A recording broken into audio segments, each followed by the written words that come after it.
ചങ്കുകളെ ഇന്ന് ഷെഫുകളുടെ വെടിക്കെട്ട് ഐറ്റം നിർമ്മാണം ഉണ്ടാക്കുകയാണ്. അതിനായി ഞാൻ ഒരു അയക്കുറ നന്നായി കഴുകി വൃത്തിയാക്കി അയക്കുറ എടുത്തിട്ടുണ്ട്.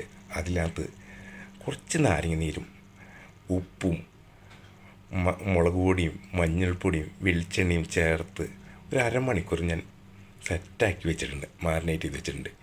ഇനി ഞാനൊന്ന് ഫ്രൈ ചെയ്തിട്ട് നമുക്ക് പൊളിക്കാം. അങ്ങനെ ഫിഷ് നിർമ്മാണയ്ക്കായി ഞാൻ ഫ്രൈ പാനിൽ ഇല വാട്ട് ചെയ്ത് വെച്ചിട്ടുണ്ട്. അതിനകത്ത് അതിൻ്റെ അടിയിൽ കുറച്ച് വെളിച്ചെണ്ണ ഒഴിച്ച് അതിന് മീതെ ഫ്രൈ ചെയ്ത ഫിഷ്, കുറച്ച് മാങ്ങ, വേപ്പില, ഇഞ്ചി, പച്ചമുളക്, കറിവേപ്പില, കുറച്ച് കുരുമുളക് പൊടി, തേങ്ങാപ്പാൽ, ഫ്രഷ് തേങ്ങ പിഴിഞ്ഞിട്ട പാൽ ഒഴിച്ച് സ്റ്റൗ ഓൺ ചെയ്യാണ്. ഒരു 10 മിനിറ്റ് തിള വന്നു കഴിഞ്ഞാൽ ഒന്നും പേടിക്കേണ്ട മക്കളെ, ഇതിൽ നിന്നൊരു സ്മെല്ല് വരും, ഒരു ഒന്നൊന്നര സ്മെല്ല്.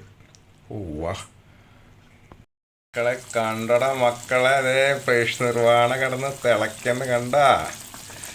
വാ അതിൻ്റെ സ്മെല്ല് എന്നാ സ്മെല്ല, വാഴയിലയുടെ സ്മെല്ലും ഇതെല്ലാം കൂടി വരുമ്പോൾ വാ.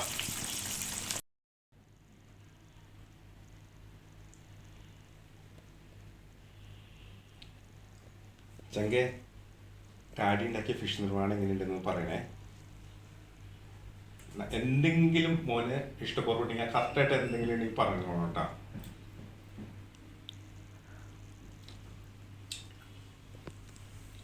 ചങ്ക്സേ, ഇത് ഭയങ്കര സൂപ്പറാണല്ലോ, ട്രൈ ചെയ്യണേ. ഓക്കെ, അപ്പം നിങ്ങൾ ഉണ്ടാക്കി നോക്കാല്ലേ?